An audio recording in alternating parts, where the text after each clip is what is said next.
দেখছেন আমরা এটা এমনি ফুটতো নেই। হ্যাঁ মানে এটা ভিতরে আসলে ফুটতো নেই। হ্যাঁ এমনি করে ধরলে উঠতো না আর উঠতো না। এতে কাটে কি আবার সিলাই করে দিচ্ছে? কাটি সিলাই করছে, এই জায়গা ভালো হয়ে গেছে এখন হুজয়। আসসালামু আলাইকুম।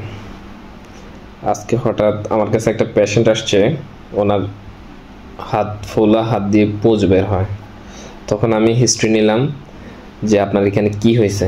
তখন উনি বলতেছে যে ওনার এখানে ওনার নাতিরে উনি কয়েকদিন আগে শলার মুঠি দিয়ে মারতে গেছে। তারপরে ওনার হাজব্যান্ড ওনাকে ধরছে, ধরার পরে শলার মুঠি টান দিছে। টান দেওয়ার পরে হয়েছে কি ওনার হাত এটা ফুলে গেছে। ফুলে যাওয়ার পরে উনি মানে ওনাদের পাশের এলাকার স্থানীয় একটা আম্মু ডাক্তারে দেখাইছে। তখন উনি এটা কাটার পরে উনি কিছুই পায় নাই। তারপর উনি আবার স্টেজ দিয়ে দিচ্ছে। তো আজকে ওনারা কাছ থেকে আমার কথা শুনছে, তারপর আমার কাছে আসছে, এসে বলতেছে যে ডাক্তার দেখেন এখানে কি হয়েছে, এই হয়েছে। এখন এই জায়গায় দিয়ে দেখি যে আজকে সামান্য পুঁজ বের হয়েছে শুনে আমার কাছে একটু সন্দেহ লাগলো। আমার কাছে মনে হয়েছে যেন তাইলে তো কিছু থাকতে পারে। তারপর আমি ভালো করে প্যালপেশন ধরলাম। প্যালপেশন করার পরে আমার কাছে মনে হয়েছে যে না কিছু একটা আছে। তারপরে আমি ওনাকে বললাম যে আপনার হাতে তো মনে কিছু আছে। বলে যে না ওই ডাক্তার বের করছে, উনি তো কাটছে কেটে খুঁজে তারপরে উনি বলছে যে বের করছে, তবে বের করছে যে ওইটা আমরা দেখি নাই।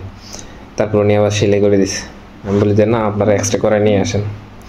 তখন ওরা বলতেছে কি এক্সরে করাবো, মানে মনে হয় আর্থিকভাবে একটু অসচ্ছল বা কিছু। তারপর আমি বলতেছি যে আচ্ছা ঠিক আছে, তাহলে এখন কী করবেন? বলে যে আচ্ছা আপনার যদি সন্দেহ লাগে তাহলে আপনার যেদিক দিয়ে সন্দেহ লাগে ওই দিক দিয়ে একটু কাটার আগে আমাকে বিধবা করে নিয়ে। আমি চিন্তা করলাম কি রে ভাই, কাটার আগে স্বামীর কি লেমা আনবো? স্বামীর কোনো অপরাধ আছে না, বিধবা কি লেগে করবো?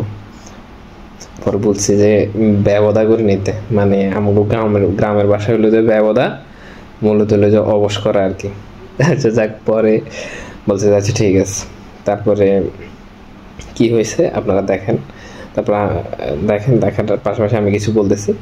এটা হলো প্রথম ওনার এটা আমি চাপ দিয়েছি, পর দেখছি অনেকগুলো পুঁজ বের হয়েছে। তারপর আমি এটারে চারদিকে লোকাল দিয়ে অবশ করার পরে আমি এটা কাটার পরে আমার যে জায়গায় সন্দেহ হয়েছে আমি ওই জায়গায় হাত দিয়েছি। পরে আমার হাতে কিছু একটা লাগছে মনে হয়। পরে আমি মস্কুইটো আটারি দিয়ে একটু মেলে তারপরে যেখানে সন্দেহ হয়েছে ওখানে হাত দিয়ে এটা ধরছি। তো টান দেওয়ার পরে দেখে যে এই শলাটা আসছে। তাহলে দেখেন সামান্য একটু অবহেলার কারণে, কিন্তু ওরা প্রথমে আমার কাছে আসছিল, বলছে যে পুস্টুস হয়ে গেছে, উনি কি অ্যান্টিবায়োটিক দিছে, ভালো হয় না, আপনি অ্যান্টিবায়োটিক দেন বা বেশ ব্যথার ওষুধ দিতেন, আপাতত সাইলে হয়ে। কিন্তু আমি যদি এভাবে ছেড়ে দিতাম তাহলে হয়তো ওনার এটা ওই ফরেন বডিতে এখানে থেকে যেত।